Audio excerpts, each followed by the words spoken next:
Hey, what's happening? My name is Jeremy. I want to be showing you how to create this book app icon in Illustrator. You can see it's very simple, but it makes an impact, and when you save it out, it'll be ready for the apps and iPhones and things like that. So what we're going to do is when you start a document, you want to make sure that it's web. So if you click web up here, it's got preset templates, and I've set it up to be 120 by 120. And that's just the standard size for like an iPhone 4. And what you can do from that is just save it like this. And yeah, so I'm going to have the artboard like this. You can always save it at a higher res, so like 1000 pixels, and then scale it down later. But it doesn't matter with this size. You can actually export it. If you go to File, and if you go Export, you can export for screens. And then you can save it as multiple different scales, so ×2 scale as a PNG. So that's all sweet. So if you set up the document at the start, it saves you time later on. So we're going to get stuck into it. And first up, we're going to do a box or a square. What I'm going to do is press M and drag it out. I'm going to use these artboards to up the top, these align tools to align it to the artboard. And I'm just going to match it up like this. What I'm going to do is press A for the direct selection tool. You'll see you get these little white circles in the corners, and we can actually drag that in. So you can see we can make it rounded corners. I like having rounded corners all the time. We'll go about 14, or maybe a bit further. We'll go 16. So yeah, that's pretty cool. It's looking good. Now what we're going to do is we're going to create the page section at the bottom. To do this, what I can do is grab a rectangle and drag it out. It's also important to note that if you go to View, you want to make sure your smart guides are on, and also snap to pixel, so that it's all going to be neat and tidy and snapping all together, and that you'll know that it's going to be look as good as possible. From this, I'm going to change the color. I'll go to this lighter color for now, this page color here. And what I'm going to do is select it, press the direct selection tool, left click on the anchor here, and we're going to drag this up to round it like this. And then from this, I'm going to select these bottom points here and just drag that up like this, because obviously we want to have this bottom part of the book there. I'm going to move this a little bit to the left and just nudge that a bit, bring this in slightly. And I also want to round this a bit. So I'll round that corner off and just drag this using this scale tool like that. And there we've got this bottom section now, which is looking good. We also want to make the bookmark now, so I'm going to press M, make a rectangle, change the color to a red, and from this I'm going to press P for the pen tool, find the middle section and click on the path. I'm going to use the direct selection tool, drag this and bring this in, holding shift there, just to get that nice little ribbon effect, like a bookmark, just like that. So you can see we've got our basic shape, our basic elements. Now we're going to add a bit of details just to make it stand out a bit more. So to get some marks on this paper here, what we can do is just do a line. So if we do a rectangle, like this, I can change the color. I'll just do a darker color for now so you can see. And I'm going to duplicate it. So holding Alt and Shift and dragging down, let go and press Command D or Control D, and it should duplicate like that. I'll select them all and just bump them up a little bit, sort of to center it. Oh, actually, yeah, I'll leave it there. That looks good. From this, I'll select them all. I'm actually going to unite them. So if I go to my Pathfinder tool, I'll click Unite, which is the first one. So it makes it all one shape. I'm going to select this shape here, and then I'm going to use the intersect tool here, as you can see this.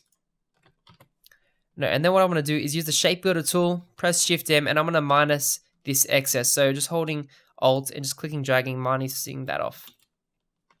I'm going to bring this ribbon forward by going Object, Arrange, Bring Forward. That will bring that to the front.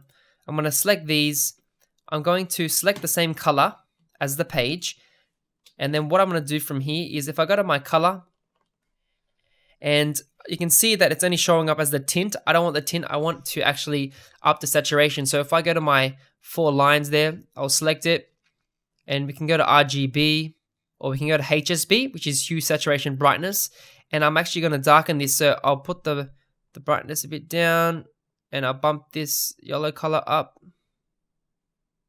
and bump this a bit up, bump that down. So you can see we've got that nice color, and what I'll do is I'll drop the opacity down to like 60%. So you can do it that way, or you can go multiply and do it that way as well, but I'm just showing it this way.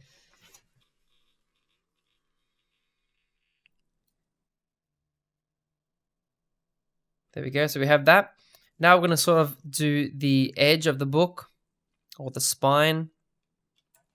I'll do this, and I'll make a little mark like this, just to add some extra details.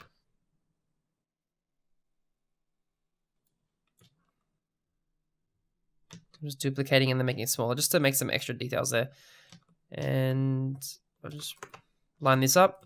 I'll select all these shapes and go to my Pathfinder and unite them.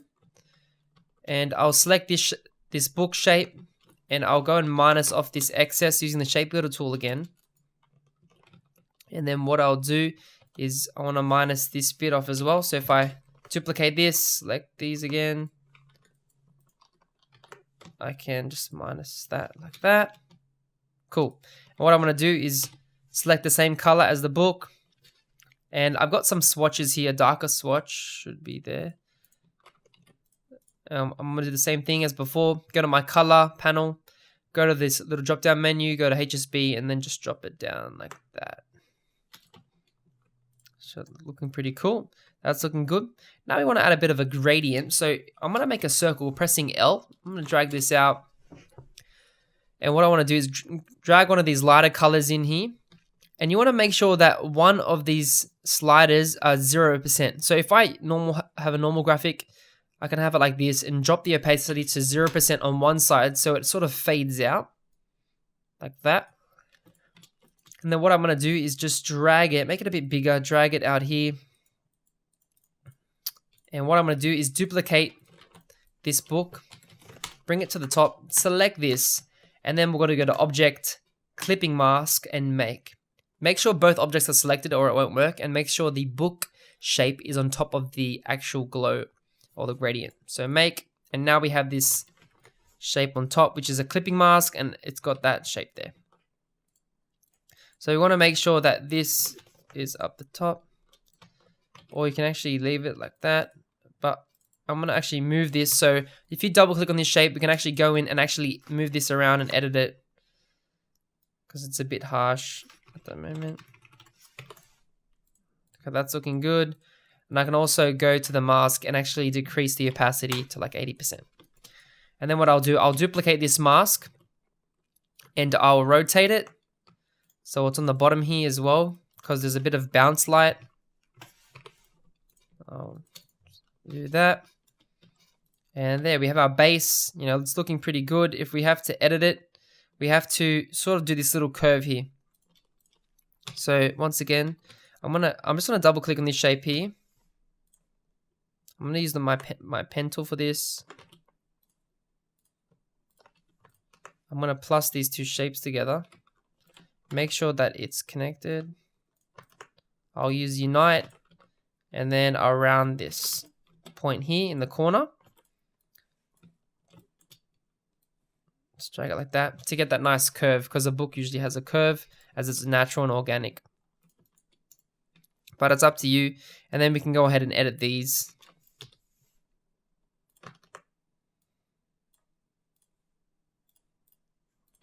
If we want.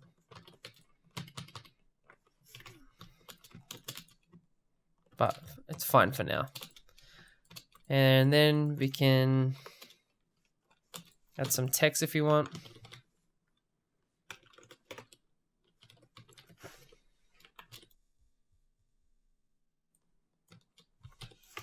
Remember, an app is going to be very small, so you don't have to add too much detail, because you most likely won't see it at a small size. Unless it's like on an iPad or something. Then, you know, we can add some text here. Just add a serif. And there we have it. And then what I can do from here is go to File, Export, Export for Screens. We don't want that one, we want this one. And then, you know, we want a PNG. You can do PNG 8. And it should automatically save it as transparent. And then I can add scale. You can do ×2. And then you can see, you can make it smaller scale or ×3, depending on what you're saving it for, if it's like an iPad or whatever. And then you can save it. You can say iPad ×2 size. iPad, like new generation, this ×3, whatever. Or whatever the sizes are. You can just look at them online. Then you can save that out and it will save it as transparent PNGs, and then you're all good. So that's how you design a app icon. Hope it was useful. Let me know in the comments below if you want to see more of these tutorials. And don't forget to hit subscribe to get some fresh content every week.